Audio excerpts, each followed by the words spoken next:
welcome to Between the Shelves, the premier Sayville Library podcast. I'm your host, Alex, and on this episode, we're doing something a little different. We are doing the Between the Shelves book club for the first time. So the book we're going to be talking about today is called Filterworld, How Algorithms Flattened Culture by Kyle Chayka? I don't know. So the book is about, it's an exploration of how algorithms have integrated themselves into an ever-expanding portion of our lives, our digital lives at least, from the music we listen to the people we interact with, to the things we purchase online. So it's about that, and it's about how machine recommendations are affecting our society and culture at large. So to talk about this book with me today, I have invited two other librarians who have read this book by chance. And those two librarians are Peter Bauman, welcome. Thank you. Happy and to Kristina. be here. Hello. Thanks for coming. So Peter, you're in charge of our adult reading book discussions. So I've never run a book discussion before, so I'm hoping I'm in good hands with you here today. You'll do great, I'm sure. So this book sounds, from the description, that it's a very technical book. It's not a very technical book, but I think we should kind of set the table with some basic definitions before we get started. So I have just, if you want to jump in, just please do, but I have like a little brief setup here. So an algorithm, to put it simply, it's just a computer program that gives a certain output based on certain inputs. In the case that we're going to be talking about today, it's generally user data. So modern media companies utilize dozens and dozens of algorithms on their platform. Each algorithm tracks one or a few different metrics, and they all work together to put out some kind of output. That depends on what the company is. So algorithms can be adjusted to suit different purposes. So streaming services might use an algorithm to make recommendations to their users on what to watch or listen to next. Social media companies might have algorithms that will filter or rank the posts that you see based on things you've liked or interacted with in the past. Another important thing to understand is algorithms are always changing. They're always evolving based on the user data they're receiving. Adjustments from the programmers who have created them, and laws, too, are affecting how algorithms work. And I would add to corporations who are paying these social media, these different sources, to have their material show up for you too. So it's not just on user input, it's also on, who's buying access to your right. Yes, it's not the machines are not working entirely on their own. There is definitely a corporate influence involved. And then the last little note I have here is algorithms are sort of a black box. So we can't really understand how they're making individual choices. You can only really tell how the levers sort of work on a grander scale based on like a number of results. So there's a few reasons for this. One, companies don't want you to know how the algorithms work because it can one, they're proprietary. They don't want their competitors to get an advantage on how their algorithms work. And two, they don't want people to be able to gain the algorithm for their own purposes. So just like a little inside there. So, if you're wondering why an algorithm is recommending you something in particular, you might not be able to like open up the algorithm, as it were, and see exactly why it made that decision. It's based off in just a big aggregate of data.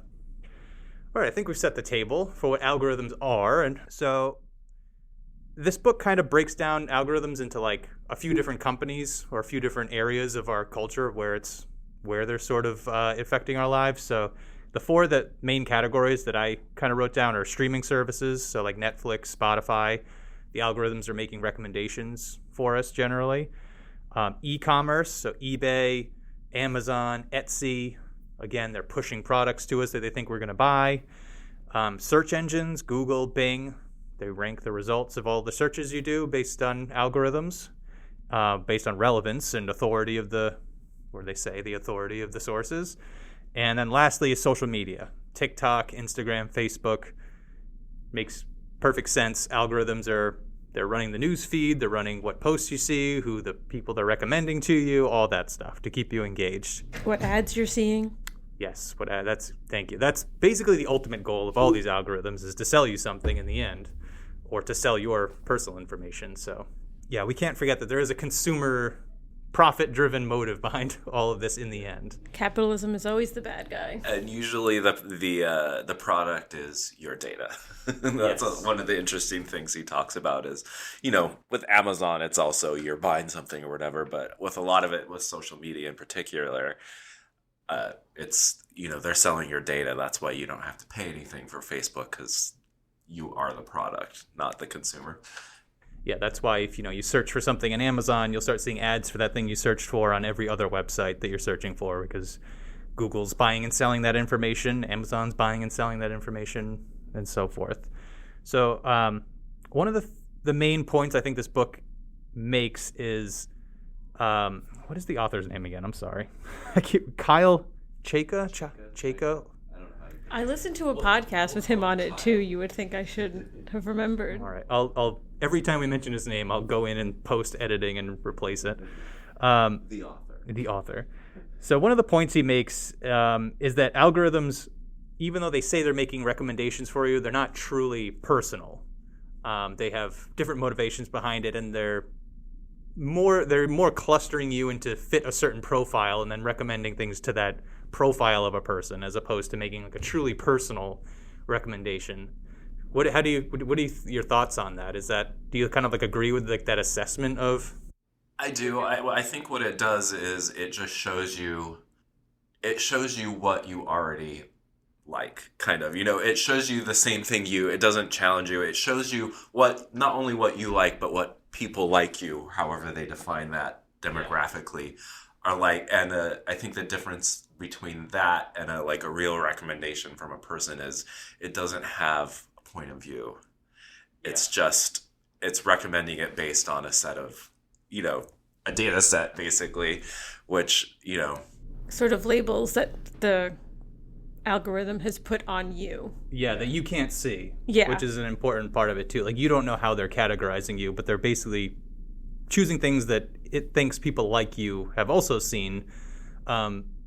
So that's like the recommendation. And I think like one important thing to keep in mind is, their goal is not to broaden your horizons. Their goal is to give you the thing that's the least likely for you to skip over, right? It's about keeping you engaged on the platform. It's not about, oh, you like this, why don't you try going a little bit step further out of your comfort zone and try this? You might also like it. That is not what it's recommending to you. It's doing the opposite, in fact. It's recommending something that you're even more comfortable with. The word he uses a lot is frictionless.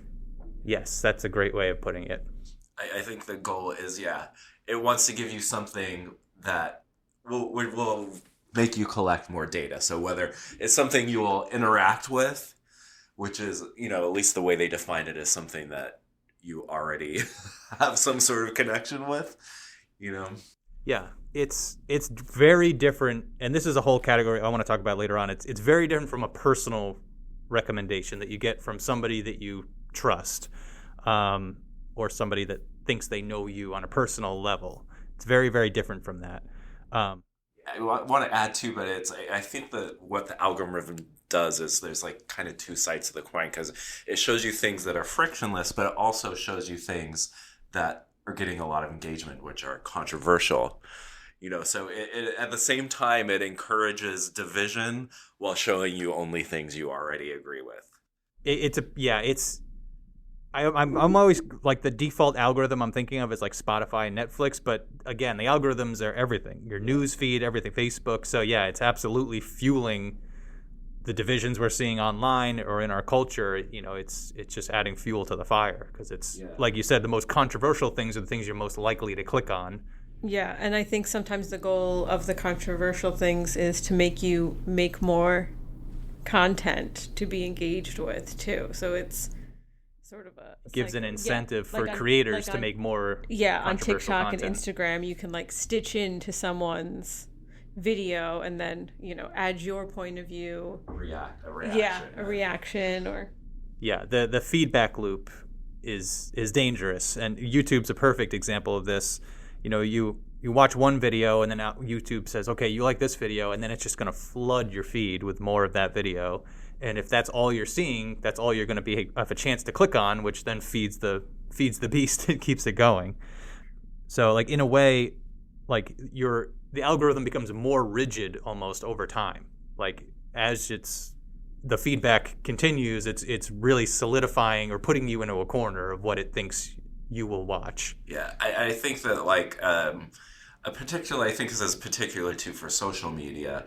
It creates a false sense of consensus where you're only seeing things that you agree with. So in your mind, everyone agrees on this, and that's like there's a section there about like the election, the Trump election, where so many people were so surprised, but it's because you are only seeing things that you agree with, so like it yeah, that was the one of my I really enjoyed the book, but the one quibble I had, I thought that his background's in art history like mine too, but like I felt like that part of it could have been explored a little bit more.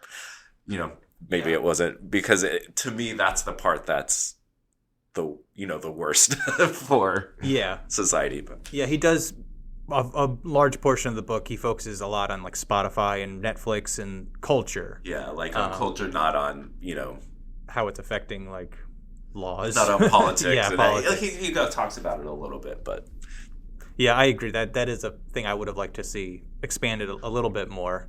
Especially later in the book when he starts getting into like individual influencers and talking about like influencer culture, which it was interesting, but I wish there was a little bit less of that and more going into the politics side of it. Yeah.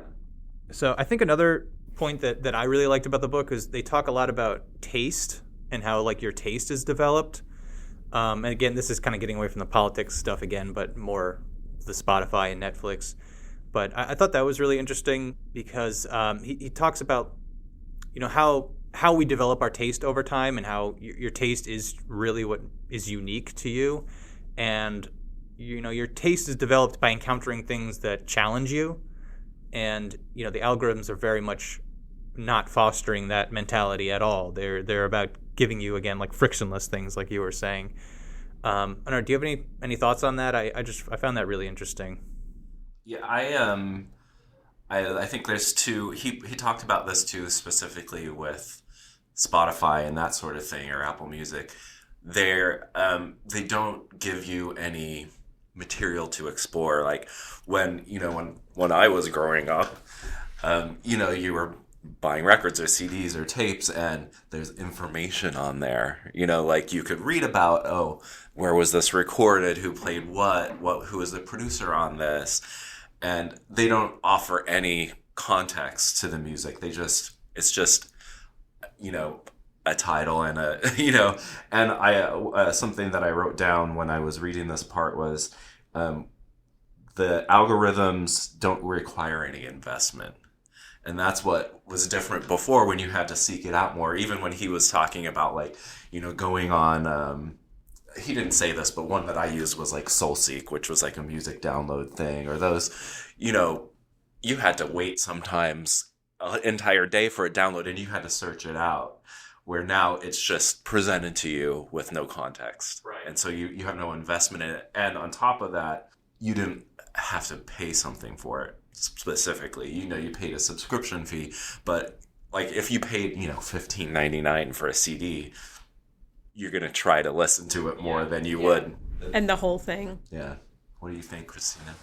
So that actually sort of reminded me of when I was young with music, and there was this website called Pure Volume, which was big for the pop punk kids, and I don't remember it recommending you things, and you would just go on, put in the genre you wanted, and it would give you bands that would fit that genre, and then they had free songs for you to download sometimes, but then for the most part you would have to go out and buy the music. And I would spend so many hours on that website trying to find like a new band to listen to. And now Spotify has like their Discover Weekly playlist, which is more often than not the bands I'm already listening to, but like an alternative or an alternate version of the same album. And it's like, well, no, I already listen to this album all the time, just not like this version with 2 special songs at the end, because I don't like those 2 special songs. I don't need them. Yeah, and I think a lot of those like websites like that too, earlier on, they were, peer to peer. Yeah. So if you found somebody, like something you liked a lot from somebody's collection or whatever, you could explore what else they had. Yeah. And so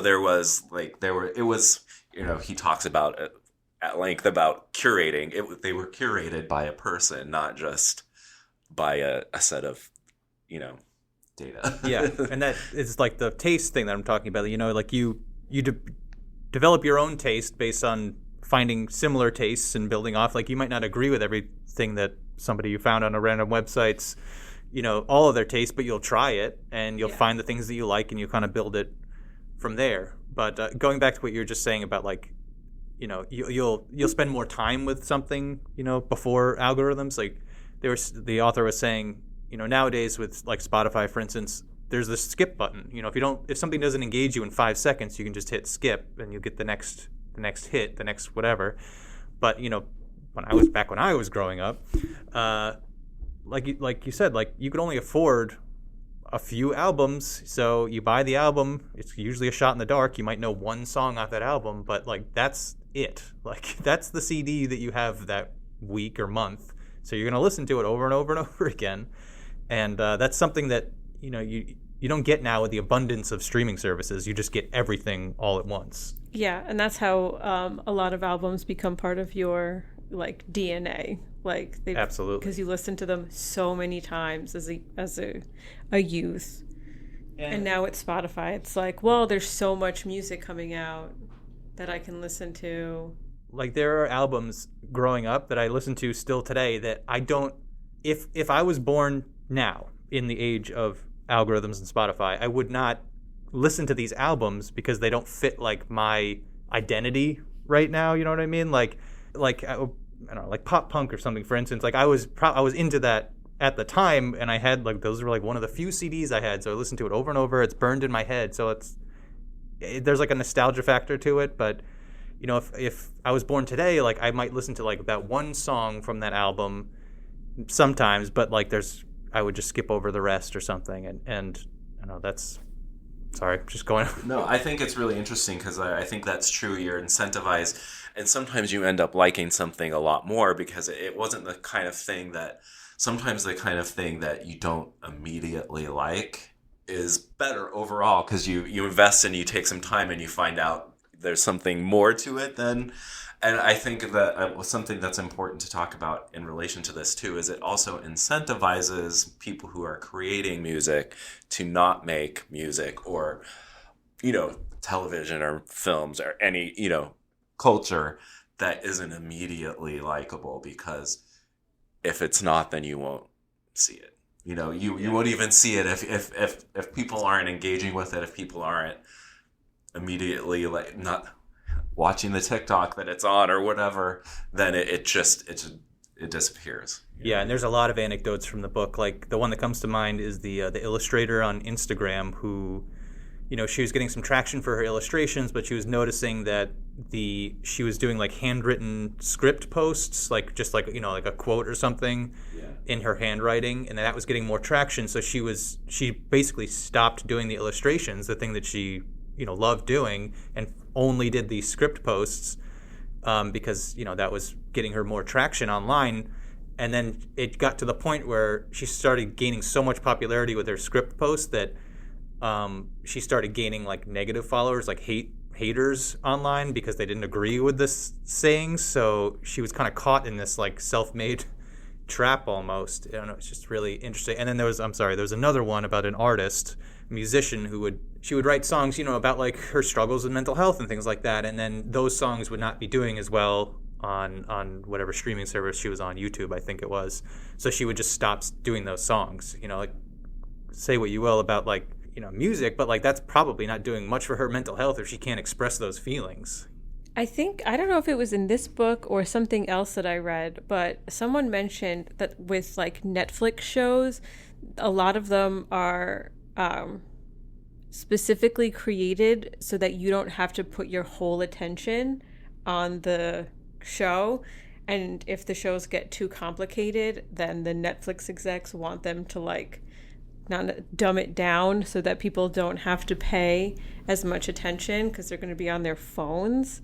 So the algorithm is also kind of working in that way where people are choosing these shows that they can put on and not pay attention to. So everything's becoming like super like bland on the services. Yeah, he talked about, that was in this book, where because he compared it to ambient music and talked about Brian Eno, who's one of my personal heroes. But yeah, he called it like ambient TV that you can exist with that doesn't challenge you in any way. Yeah. Because you're more likely to let it keep playing if it's not challenging you. Where, like, I remember when I watched Breaking Bad, I couldn't watch more than one because it took energy from you, and you're like, all right, I need a break from that. They don't want that. They want a show that you'll binge watch, that you'll just keep it on. I wanted to go back to when you were talking about the, how it changes the creators with the music. He talks about in there the band Galaxy 500, which is one of my favorite bands from the late 80s, but how they have this one song that was in some way sort of a parody of like the kind of metal ballads from the late 80s that suddenly was never a single, was just like kind of a silly album track that became their most popular song on Spotify because it was most like the other what more people liked, and the music that is characteristic. I mean, of course, that was all made before this, but if they were a contemporary band, would they have felt pressured to start making more songs that sound like that, Sure, absolutely. Another like tangential point to that is the content is now like begetting content. Like creators are now spending more of their time on like the marketing of their content as much as like creating original content as well. Yeah, no, he talks about that, how they have to spend so much time promoting on social media. And even he talks about that when he was talking about the businesses, like we're trying to create a space that is Instagram worthy, because if people aren't posting on Instagram, then nobody's going to come to the coffee shop, or nobody's going to know about it, or it's not going to come up on Yelp, or when people are in town and looking for a restaurant or whatever. So they're spending all their time trying to create social media moments instead of creating like, focusing on the food or, whatever it is their business is. Yeah, that was an interesting part because when I think of algorithms, I'm always thinking of like Netflix or Spotify first. But he had a whole section on, like you were saying, like interior design and how companies are tailoring a place to suit a certain clientele. And he was saying how it's just become like Instagram chic, or I forget what the term he actually used, but it's just like this most generic, style that where you can go to any city in the world and you'll find a cafe that looks exactly like Starbucks, say. It's like it's for a certain person. Yeah, I think he for me that part was like the argument was the most tenuous, because he did talk about how some of it's just trends, because like even in Roman times the architectural trends were there, but I thought that part of me, he called it airspace, was more the promotion part of it, where they were trying to look at like diners on Long Island. They all look the same, but that but the fact that they had to spend so much time creating something that people would want to post on Instagram, or wherever. Yeah, I was a little skeptical on that chapter as well, because the restaurant they specifically mention is from Newport, which is my hometown. Yeah. And the restaurant they talk about, I know has not been in existence for more than 2 years. Like, because I know every restaurant in Newport and I've never heard of this one. So I know it was like a very recent development. So I'm like, I don't know if this one's I thought stood the test of time held yet. Really well, and the fact that like they're kind of, the same thing like with the artists. There's so much of their time has gone to promoting themselves on social media that sometimes they can't focus on. Yeah, and you start to lose like the quirkiness of restaurants, which is in it itself like a draw. If everything's becoming homogenized and trying to look safe and Instagram worthy, you start to lose some of those quirkier, whatever, a record store, a restaurant, whatever, like you start to lose some of the personal flavor, which is what makes them appealing in the first place. So it's sort of... Yeah. In that section, when he was talking about how he chooses, like, which coffee shop to go to, I thought it was interesting because the way my friends and I always choose stuff is the complete opposite. It's like, okay, we want to go to, a specific kind of restaurant. And if it's super, like, Instagrammy, we know the food's not going to be that good, but if we go in and the place inside looks like garbage, like people actually are making and food it's still there, in business, yeah. And again, it's still in business, and that has to be the best food we're going to get. That's funny. I feel the same way about like, restaurants that have like a menu that's too long. I'm like, oh, so you don't specialize in anything. You just there's no way you can be good at all these. Don't insult the Cheesecake Factory like that. They're the only exception. On top of that is I also don't want that many choices. Like, narrow it down for me. That's a side note, but yeah, I think like a lot of this comes down to like discovery versus convenience. I think the convenience of algorithms are what's leading to it being just totally dominant in our lives right now. People are not willing to spend the time to be disappointed by something. Like, they're not willing to be challenged. They just want, what do I do next? What's the best? Just give me the best. Give me the most popular. I had another thing that I marked on my notes too, that he talks a lot about the flattening culture, which I think it definitely does, but it's not the first time there's been like a cultural flattening. I was thinking about like when there were only like 5 channels on TV, everything had to be produced to appeal to the general populace.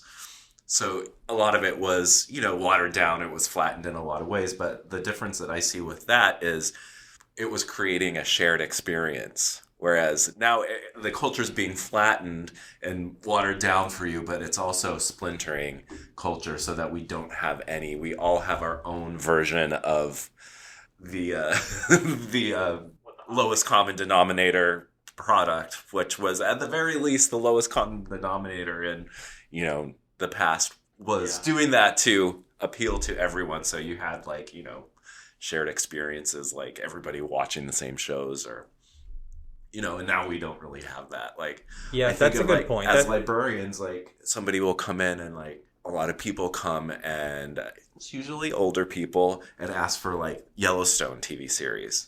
And like, I literally don't know anybody who watches that, but it's like one of the most popular shows there are. Yeah. And it's just like not part of my splinter, Yeah, it's the clustering of profiles. Like Yellowstone is like the Friends of a certain demographic. But like for, I don't know, Kristina and I, like, I don't know, Andor or something might be like the baseline cultural knowledge you need to know to be a part of like our circle, or you know what I mean? Like, it is interesting. That's a good point. Like, we're fractioned in a way. There's no common. I use Friends as an example. I think everybody watched probably Friends at the time. I have another thing that I was thinking about too that like really resonated with me, where he was talking about, we mentioned like how things need to be so much more immediate now, capture your attention so much more immediately, and I really notice it with novels. Because like I'm constantly complaining. You could ask people in my book discussion, or like novels just jump into the climax, jump into the action, and you don't care what's happening to the people because you haven't spent time with the characters. They don't want you to close the book because you have a short attention span, so they get right to it. But what it does is it makes you less invested in what's happening because you haven't invested in it.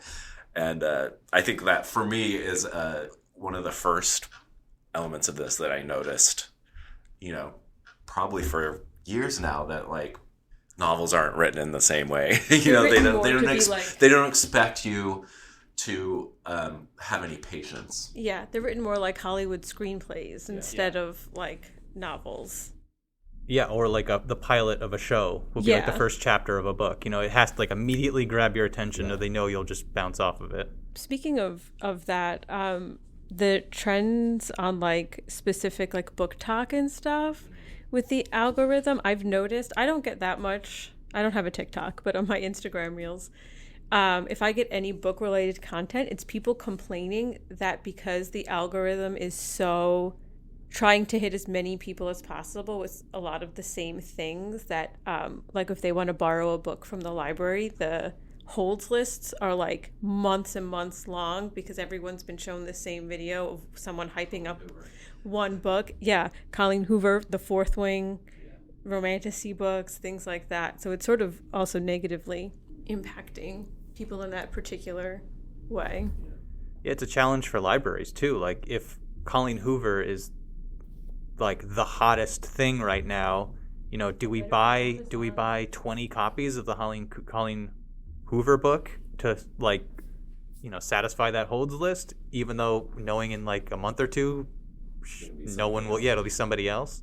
That's what he talked about, the Amazon bookstore. Have you ever been to one? I haven't. Okay, so there used to be one in the city when I worked there on my walk home, on my walk to the train station. And occasionally I would stop in, and it was the weirdest store in general I've ever been in. There aren't cashiers, there aren't booksellers, there's just like Amazon employees kind of standing around. You pay on the Amazon app, and the books change day to day based on what's popular, which he talks about, and I think he's sort of unfair to Amazon about in this, because he doesn't really talk about how other bookstores work, where like they're using the algorithm to stock their stores. That's how all bookstores work. They are making predictions essentially about what people are going to like, whereas Amazon's just sort of doing it after the fact. What Amazon people just has more data. But, they can make better decisions. And also publishers buy space in bookstores, so you're being even more influenced in a bookstore. I mean, I think the author's argument with that is at least a publisher is a person. You know, it's a somebody who's who's recommending a book is based on some sort of something other than. I worked at the Barnes and Noble on the Upper West Side in the city, and which is an area where a lot of celebrities and writers live, and they used to come in all the time and yell at us because they didn't have space in the bookstore, and we would have to be like, I mean, we understand, but your publisher didn't pay for the space. And then being like, but I live here, why wouldn't you want me to be front and center? I can come sign books, I can like do all of this personal stuff. And it's like the publisher doesn't think you're worth it. That's interesting. I mean, it comes down to money. Like, they're there to sell books. They're not there to foster the culture of the neighborhood necessarily. Yeah, the algorithm just makes it easier to make those decisions. So the difference is the publisher is there to sell books. The algorithm is there to sell your data. Yeah. So to me, wanting to sell books is maybe a little bit better of a goal than to, but yeah. The other thing that I think we should mention, I know Kristina and I talked about it a little bit, is there were a few times where his snobbiness was really showing in this book. I wrote down one of my first notes where he said one of the phrases that is one of my most hated phrases. I didn't own a television.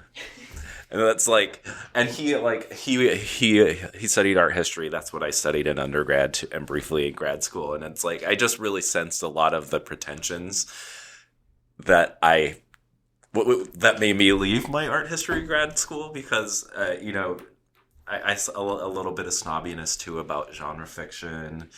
But, I still think his points held, but there were a few things in here that I felt were his elitism was showing.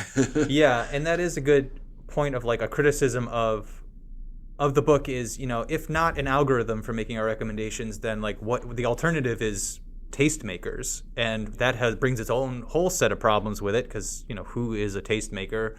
Curators have their own biases, or they're just pretentious and they're weeding out a whole swath of taste. So that is an interesting point. Like, if this guy thinks he knows better than the algorithm, like, who is he to say what we should be enjoying. Well, I think the point he was kind of making too was towards the end, where he was talking about the early internet a little bit, like with GeoCities and that sort of thing.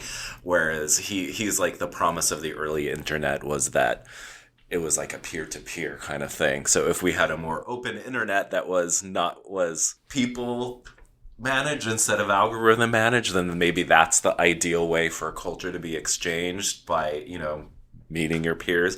It brings you back to, like, going to a record store and talking to the clerk, or talking to other people who, seeing somebody who picks up a record that you like and saying, oh, have you heard this?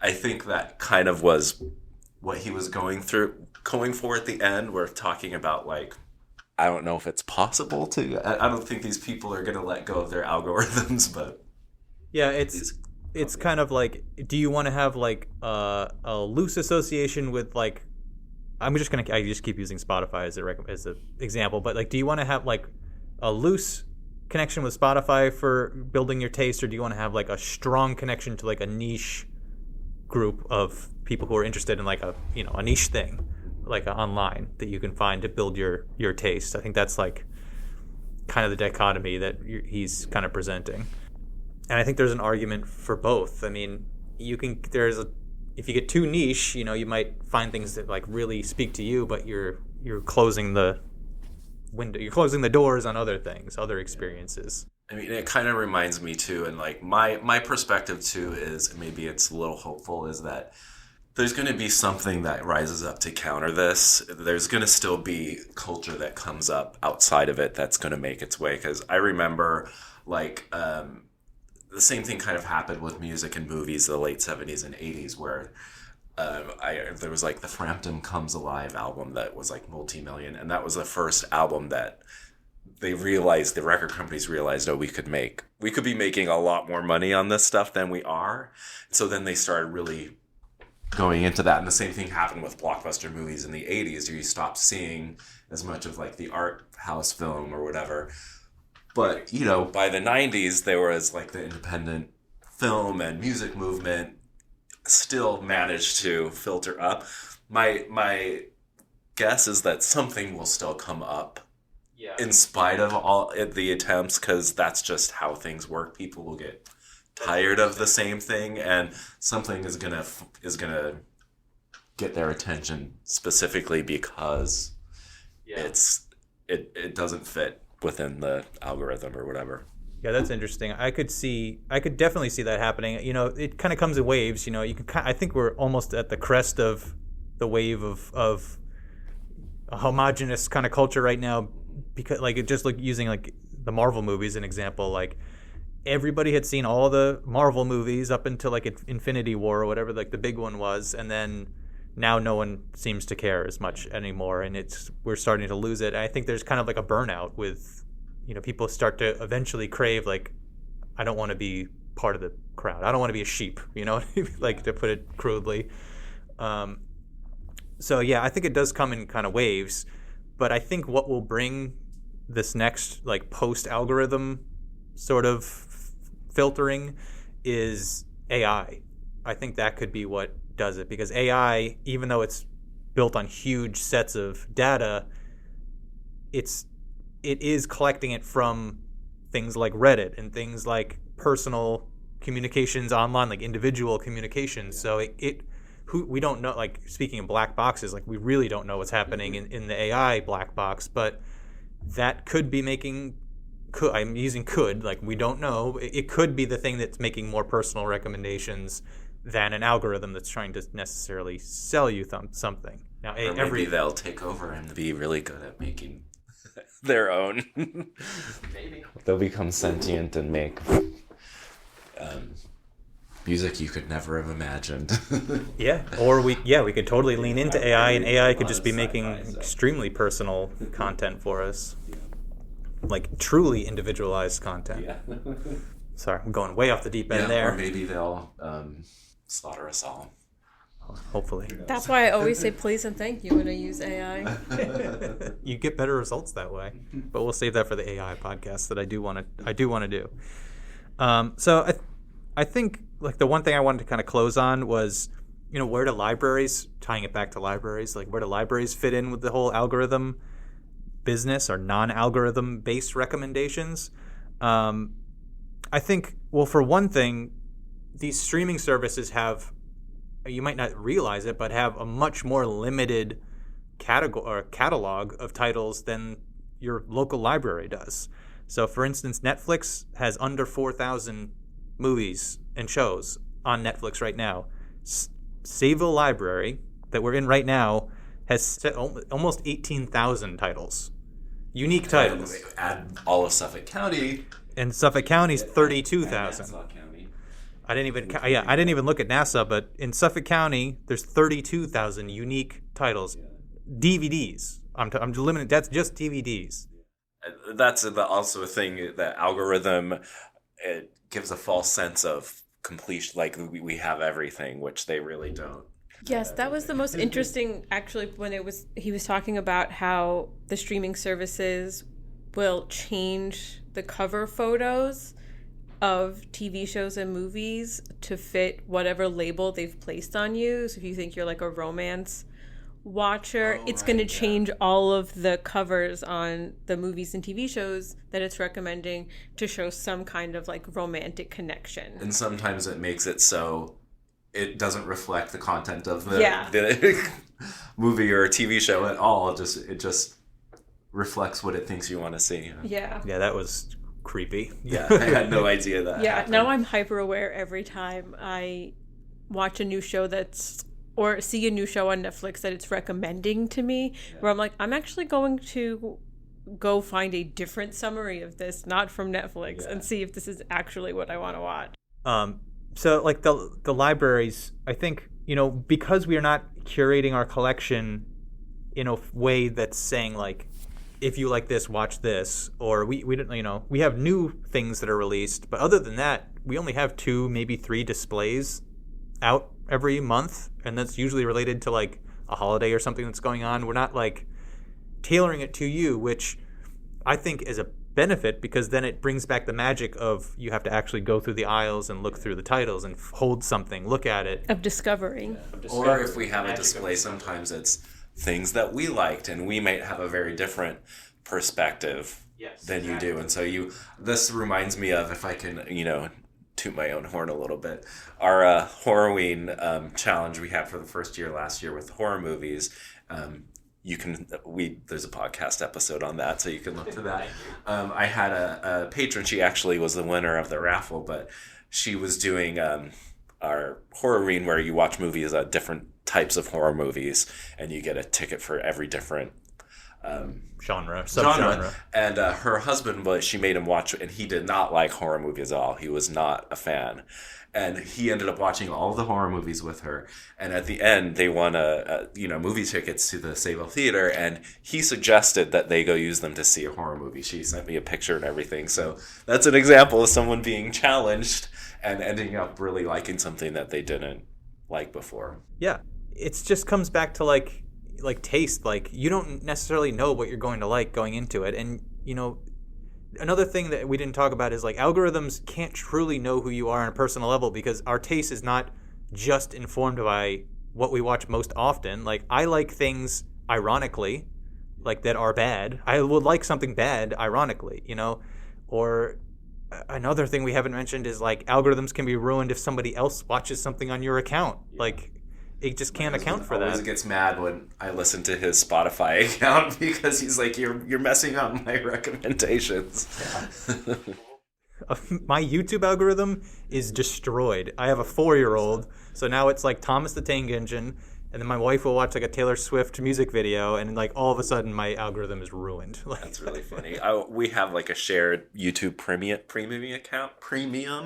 account, and sometimes I'll be going through the recommendations, and I can see where it's thinking, oh, okay, this must be Anthony, and it starts showing me gardening videos. I'm like, no, I just didn't like the recommendations. Then it'll be back to music, and it's funny because it's like, the algorithm's like, oh, maybe it's the other one. Yeah, or it can't peg you. Like, it can't peg you. Who is like, this person? Who's watching?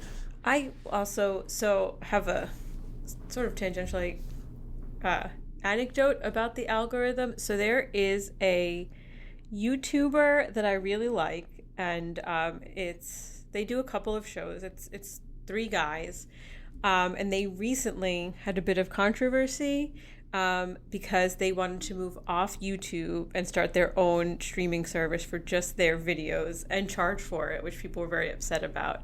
But the thing that they did was they blamed the algorithm for that, because they said the YouTube algorithm was no longer promoting their videos the way they used to, so they were no longer making enough money to sustain their company, and so they had to move to a more private sector, so they didn't have to cater to the algorithm and be reliant on that for their yeah, it was like a lives. lot of the podcasts to do the Patreon. Yeah, they also had a Patreon, but That's interesting. It's a lot of controversy, but yeah, just further fractioning our content budgets, I guess, like even further. Well, they walked back on it, so because people didn't want to spend the money to watch just they have a very limited release schedule, and they were going to charge about the same as a standard streamer when they only put out about 6 episodes every other week for like 4 shows, so it's not enough content for people to want to pay for that much money when they used to pay $0 for it. It is interesting. It seems like we're almost ripe for some company to swoop in and grab all these influencers. Like with TikTok, who knows what's going to happen with TikTok, in the next year or so. Which is the YouTube alternative, but for educational content. Oh, no, that's not going to It's last. creator owned. But, like YouTube, I know within the last few years, they adjusted how much they were paying influencers based on like from advertising revenue and things. So like that upset a lot of streamers. And demonetize something with very little warning. Right. So it seems like some company could just swoop in and grab all these influencers very easily. I don't know. Yeah, I think too that's something that we probably should at least touch on, because it's a pretty big part of the book is some of the attempts law-wise that they're making to regulate some of this or make the algorithms more transparent or limit, they've passed some laws in the EU where, they can't use your data unless you opt in specifically and some things like that. So it's interesting too. It will be interesting to see how that changes things, because I know it mentioned there's a couple of laws being proposed in the U.S. too on managing, how the algorithms work and how. Yeah, because now you have to opt out of them collecting. They're being treated as neutral, like neutral providers, but they're not neutral. Yeah, didn't the EU start charging Facebook users to not have their data collected? No, I think you have to opt in to have it collected, but if they find if the provider collects it, which they sometimes have without permission, they get huge fines from the EU. They have to pay like $1 billion or whatever. So they're trying to, from what I understood, they just have to opt in. I thought I read somewhere that Facebook offered like a subscription plan in the EU. If you pay, I think it was like €15 a month. It was like really high, where if you paid it, they wouldn't collect your data. I mean, not from what I read in this book anyway, which I just it finished wasn't in the yesterday. They did pass laws that it's illegal in the EU to collect your data without permission, without first getting your permission. It is very, very interesting. We'll see what happens. We might have to do a follow-up episode. It could, the way things are changing, 6 months from now, we could be living in a whole new information world. Yeah. Any other closing thoughts on Filterworld? I really enjoyed this book. I think it's definitely worth a read if you're interested in anything that we've been talking about. And if you're maybe interested and unsure, the podcast Decoder Ring did an episode with the author sort of on this whole phenomenon. And it was only maybe like 35 to 45 minutes, and it was really good. It's sort of more focused on like the physical world stuff, like coffee shops, and stuff, but it was really good. I mean, I definitely think that this is something that most people should pay more attention to, whether it's by reading this book or just researching it on the internet or whatever, because it's a big part of your life that is invisible by design, and there must be a reason Right. why they don't want you to know. I have another thought, actually. So I was just remembered. So Instagram sort of lets you block certain phrases and stuff from showing up in their recommended videos.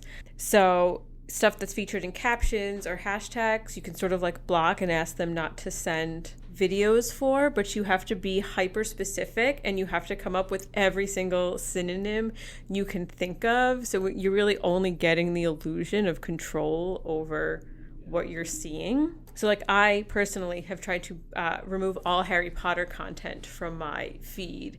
And it has been very difficult to do so because I've had to block every name I could think of from the movies, Hogwarts, the author, random creatures.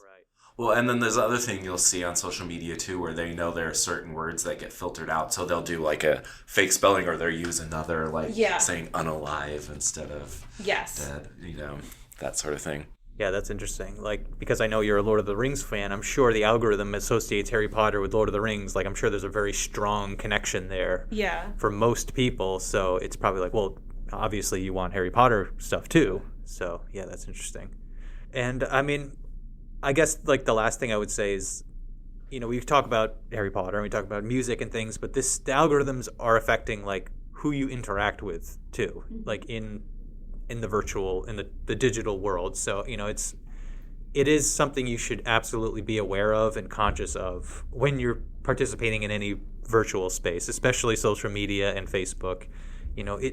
It's affecting who you're interacting with, which it's having a profound impact on culture, whether you realize it or not. And I think it's something that everyone should be aware of. Yeah, it actually inspired me to do a social media cleanse. Yeah, I'm going to start this weekend because I was like, I do feel like it's distracting me from like giving as much attention to my non-social media interests as I used to. So I don't know if this is a feature on iPhones, but on Android phones, they have digital well-being where you can set a timer of like an hour per day, and then the app just disappears after you hit that hour, which I've been doing that for like maybe 2 months on my phone, and it has definitely helped me not look at like Instagram as much, but also be more mindful about how I'm using Instagram, because I only get an hour, so I have to be super specific. I think it would be good for me to just have a complete block for a while. Just see what it's like. Another bonus tip I'll throw in: if you do find yourself, picking up your phone too often and doom scrolling and stuff, a little trick you can do is turn off the color on your phone, make your phone black and white. You can do it in the accessibility options. And studies have shown that, because of color theory and everything, like these companies are designing their apps to be like super visually addictive. If you turn your phone into black and white, it basically, you lose much of that. And you'll find that you are not as prone to scrolling your phone. Yeah. I have my phone set to automatically turn black and white at 11:30 p.m. because that's about when I go to bed. Smart. All right, I think we've done it. Our first book club episode of the podcast. Thank you both for participating, and we'll have to do this again. Maybe we'll do a fiction book next. But yeah, thank you both for joining, and that's all I got. Bye. You're welcome. Bye.